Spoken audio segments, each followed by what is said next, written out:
Salah satu in-ear monitor yang cukup hype dari CCA, di mana harganya juga cukup tinggi untuk brand CCA.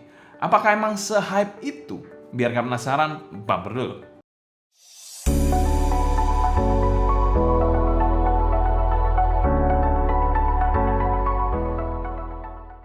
Halo semua, selamat datang channel Sound Dikit bersama dengan saya Sebastian yang seperti biasa akan sharing info dan racun mengenai dunia personal audio, baik itu di portable ataupun desktop audio.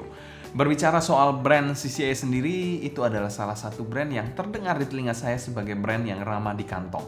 Tapi kali ini kita akan membahas sebuah in-ear monitor dari CCA yang cukup pricey. Datang dari seri HM20 atau HM20, di mana in-ear monitor ini menggunakan konfigurasi yang cukup wow, 1 dynamic driver dan 7 balance armature. Jadi total ada 8 driver per side hybrid. Kabelnya pun sudah detachable dual pin tipe C kas kaset dan CCA. Selain itu harga yang dipasarkan untuk in-ear monitor satu ini yaitu 850 ribuan. Dan kita mau thanks berat untuk Bro V yang telah meminjamkan unit ini untuk dapat kita review pada video kali ini. Untuk link pembelian dari in-ear monitor satu ini saya taruh di kolom deskripsi di bawah ya. Selanjutnya kita bahas packaging dari CCA HM20. Oke, untuk packaging dari CCA HM20 ini tidak beda seperti CCA dan kaset pada umumnya. Ya, somehow ya seperti ini aja, berwarna putih. Ada tulisan HM20 CCA, ada gambar in-ear monitornya, ini varian yang mic. Lalu di sini ada spesifikasinya, kalau kalian mau lihat bisa pause aja. Resistance-nya 22 ohm, cukup tinggi. Ya nggak tinggi-tinggi banget sih sebenarnya. Sensitivitasnya cukup juga sensitif. Ada baiknya kalian gunakan dongle juga. That's it. Kita langsung buka aja. Seperti biasa ada mic di sini, bringing extraordinary audio, bla bla bla bla bla. Kita langsung buka aja di dalamnya. Yes, kelengkapannya standar. Di sini ada tempat kabelnya. Ada beberapa pasang air tips dan manual book. Jadi ya decent, ya seperti biasa lah intinya. Dan ini adalah in-ear monitornya dan juga kabelnya. Jadi kabelnya regular aja, ada mic-nya. Ini adalah HM20. That's it. Untuk packagingnya sendiri bisa dikategorikan mengecewakan di harganya karena memang low end atau kita bilang entry level dari KZ dan CCA ini sama dengan high end. Mereka itu sangat-sangat mengecewakan. Harusnya ada pembedaan yang signifikan di packagingnya. Dan kami berikan skor B- saja untuk packaging dari CCA HM20 ini. Selanjutnya kita bahas build quality dari HM20 ini. Untuk build dari in-ear monitor satu ini sendiri, dia memiliki housing yang berbahan resin atau plastik hitam, di mana ini sedikit transparan jadi bisa kelihatan sedikit drivernya, mungkin translucent sedikit, kalian bisa lihat di situ. Jadi ya pretty nice. Di sini juga bisa kelihatan drivernya, jadi agak sedikit transparan.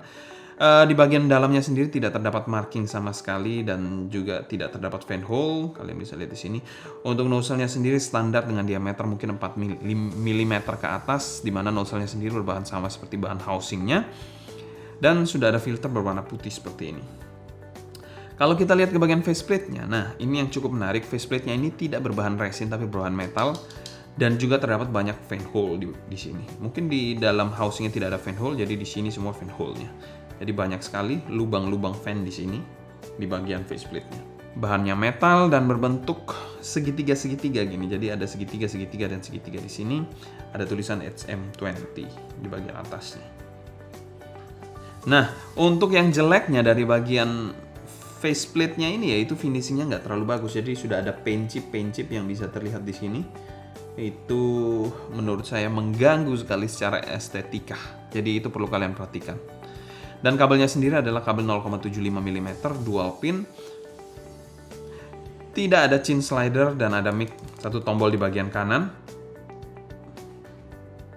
Untuk bagian splitternya standar seperti KZ dan CCA seperti biasa dengan kabel dual line seperti ini. Lalu jacknya adalah jack L shape 3,5 mm. Gold plated 4 pole. Untuk harganya segini sih, build quality-nya kami berikan skor B-. Yang agak mengecewakan itu finishingnya. Finishingnya ada cat yang ngelontok-ngelontok gini, agak bikin ilfeel ya, ilfeel, terutama untuk finishingnya. Selanjutnya kita bahas fitting dari HM20 ini. Untuk fitting dari HM20, mengingat dia adalah ini monitor hybrid 8 driver, dia memiliki housing yang bisa dikategorikan menarik, di mana dia memiliki bentuk yang sedang aja, tidak sampai bongsor ataupun besar yang mengganggu. Dan ini tergolong manusiawi sih, masih unfittingnya.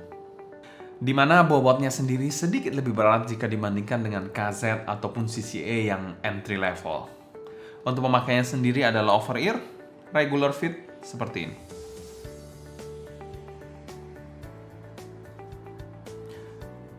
Kekedapan dan gripnya bisa dikategorikan oke. Desain housingnya pun cukup ergonomis tanpa sudut-sudut yang tajam. Untuk pemakaiannya sendiri bisa dikategorikan aman-aman aja, tidak ada masalah sama sekali.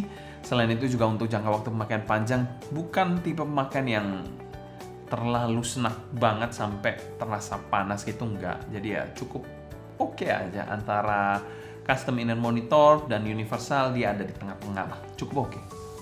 Dan fittingnya kami berikan skor B+.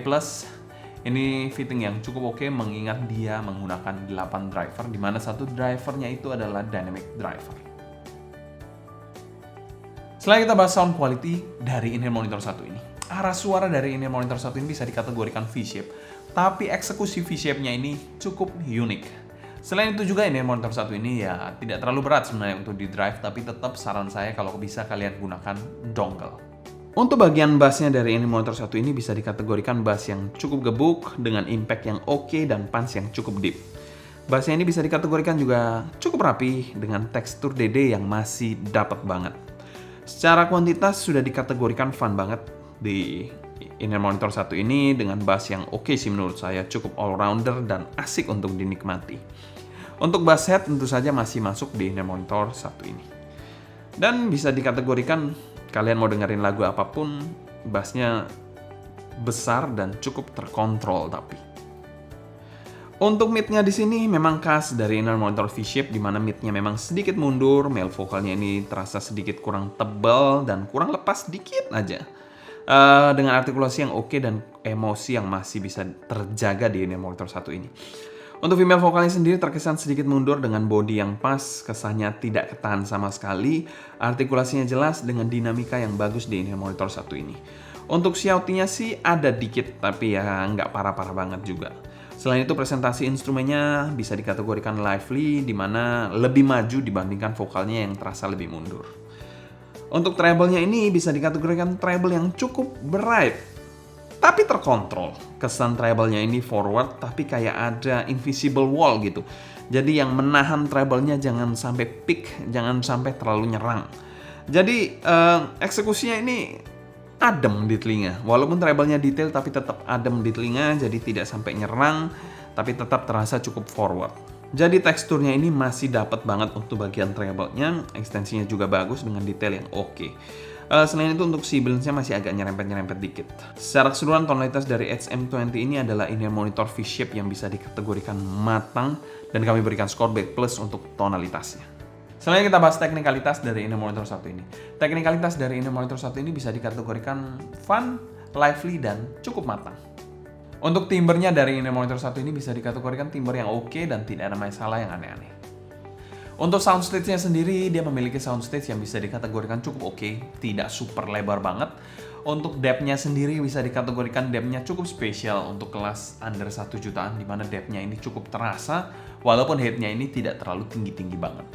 Ya, terasa seperti bola kecil yang cukup oke lah, kalau saya bilang at least dia memiliki bentuk bola kecil yang 3-dimensional. Untuk detailnya cukup oke di in-ear monitor satu ini dengan clarity yang cukup baik, tidak terkesan failed ataupun mendem sama sekali ataupun terasa ketahan gitu. Semuanya cukup lepas dan cukup lively. Untuk separasi imaging dan positioning, separasi ini didapat terpisah-pisah dengan cukup oke. Mungkin thanks to the 8 drivernya juga membagi instrumen dan vokal atau instrumen dengan instrumen lain tanpa terkesan terlalu lengket-lengket. Selain itu untuk imagingnya juga cukup menarik, dia memberikan layering yang cukup terasa di sini dengan positioning yang cukup pinpoint.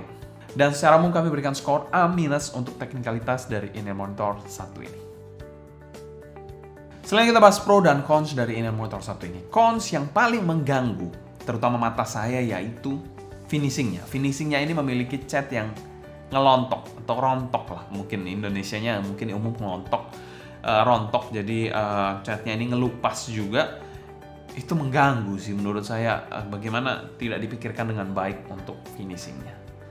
Yang kedua yaitu packagingnya ini boring banget, ya boring aja sih, saya bosen untuk unboxing CCA dan KZ pada umumnya. Untuk pro-nya sendiri ini adalah in-ear monitor V-shape yang cukup matang eksekusinya. Pro yang kedua yaitu teknisnya juga sangat baik di in-ear monitor satu ini.